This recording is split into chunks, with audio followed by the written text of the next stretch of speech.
साथियों, आज भारत का बहुत अधिक हमारा फोकस क्रॉप डाइवर्सिफिकेशन पर है।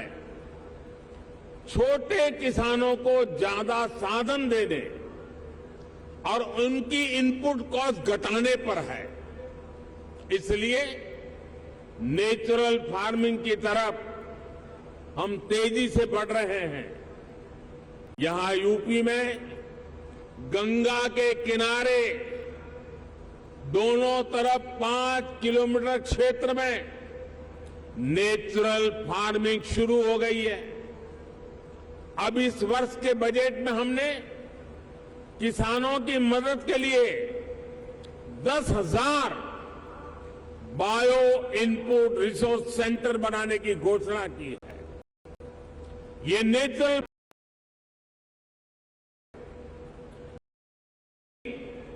प्राइवेट एंटरप्रेन्योर्स के लिए इन्वेस्टमेंट की अनेक संभावनाएं हैं। साथियों, भारत में एक और नया अभियान हमारे मिलेट्स को लेकर के शुरू हुआ है। भारत के ये मिलेट्स आमतौर पर लोगों की भाषा में उसको मोटा अनाज कहते हैं और उसकी कई वैरायटीज है। विश्व बाजार में उसकी एक पहचान बने, इसके लिए आपने बजट में सुना होगा, हमने इस मिलेट्स को, मोटे अनाज को एक नया नाम दिया है, श्री अन्न।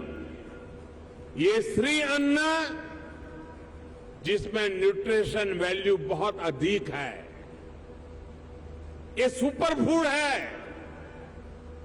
जैसा श्रीफल का माध्यम है, महात्मय है, वैसा ही श्री अन्न का भी महात्मय बनने वाला है। हमारे ये प्रयास कि भारत ग्लोबल मोटिवेट कर रहे हैं, वहीं दूसरी तरफ इसके लिए ग्लोबल मार्केट का भी विस्तार कर रहे हैं। फूड प्रोसेसिंग सेक्टर से जुड़े साथी रेडी टू ईट और रेडी टू कुक श्री अन्न के प्रोडक्ट्स में संभावनाएं तलाश सकते हैं और मानव जाति की बड़ी सेवा भी कर सकते हैं। साथियों, उत्तर प्रदेश में एक और विषय में बहुत प्रशंसनीय काम हुआ है। ये काम एजुकेशन और स्किल डेवलपमेंट से जुड़ा है। Mahayogi Guru Gorakhnath Ayush university, Atal Bihari Vajpayee health university, Raja Mahendra Pratap Singh university, major Dhyanchand sports university, ऐसे अनेक संस्थान अलग अलग स्किल्स के लिए युवाओं को तैयार करेंगे। मुझे बताया गया है कि स्किल डेवलपमेंट मिशन के तहत अभी तक यूपी के 16 लाख से अधिक युवाओं को अलग अलग स्किल्स में ट्रेन किया गया है।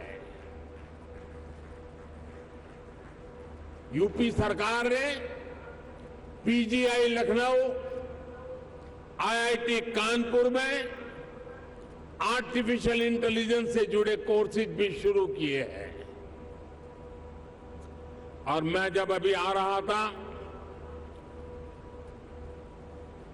तो शिक्षा का जिनकी जिम्मे होती है, हमारी गवर्नर साहिबान चांसलर के रूप में वो काम देखती हैं, उन्होंने मुझे बताया कि उत्तर प्रदेश के लिए बड़े गर्व की बात है कि नेक एक्रेडिटेशन में इस बार उत्तर प्रदेश की 4 यूनिवर्सिटी ने हिंदुस्तान को अपना लोहा मनवा दिया है। मैं शिक्षा जगत से जुड़े लोगों को और चांसलर मैडम को हृदय से अभिनंदन करता हूं। देश के स्टार्टअप रिवॉल्यूशन में भी यूपी की भूमिका लगातार बढ़ रही है। आने वाले कुछ वर्षों में 100 इंक्यूबेटर्स और 3 state of the art centres को स्थापित करने का लक्ष्य यूपी सरकार ने रखा है। यानी यहां आने वाले इन्वेस्टर्स को टैलेंटेड और स्किल युवाओं का एक बहुत बड़ा पूल भी मिलने जा रहा है। साथियों, एक तरफ डबल इंजन सरकार का इरादा और दूसरी तरफ संभावनाओं से भरा उत्तर प्रदेश, इससे बेहतर पार्टनरशिप हो ही नहीं सकती। ये जो समय है, इसको हमें गंवाना नहीं चाहिए। भारत की समृद्धि में दुनिया की समृद्धि निहित है। भारत के उज्जवल भविष्य में दुनिया के उज्जवल भविष्य की गारंटी पड़ी है। समृद्धि की इस यात्रा में आप सबकी भागीदारी बहुत ही महत्वपूर्ण है। ये निवेश सबके लिए शुभ हो, मंगल हो, इसी कामना के साथ इन्वेस्टमेंट के लिए आगे आए हुए देश और दुनिया के सभी इन्वेस्टर्स को मैं अनेक अनेक शुभकामनाएं देता हूं और उत्तर प्रदेश के एमपी के नाते मैं आपको भरोसा देता हूं कि उत्तर प्रदेश की आज की सरकार, उत्तर प्रदेश की आज की ब्यूरोक्रेसी प्रगति के राह पर दृढ़ संकल्प होकर के चल पड़ी है। वो आपके सपनों को साकार करने के लिए, आपके संकल्पों को सिद्ध करने के लिए पूरे सामर्थ्य के साथ अग्रदूत बन करके आपके साथ खड़ी है। इसी विश्वास के साथ मैं फिर एक बार देश और दुनिया के इन्वेस्टर्स को हमारे उत्तर प्रदेश की धरती पर निमंत्रण करता हूं, स्वागत करता हूं।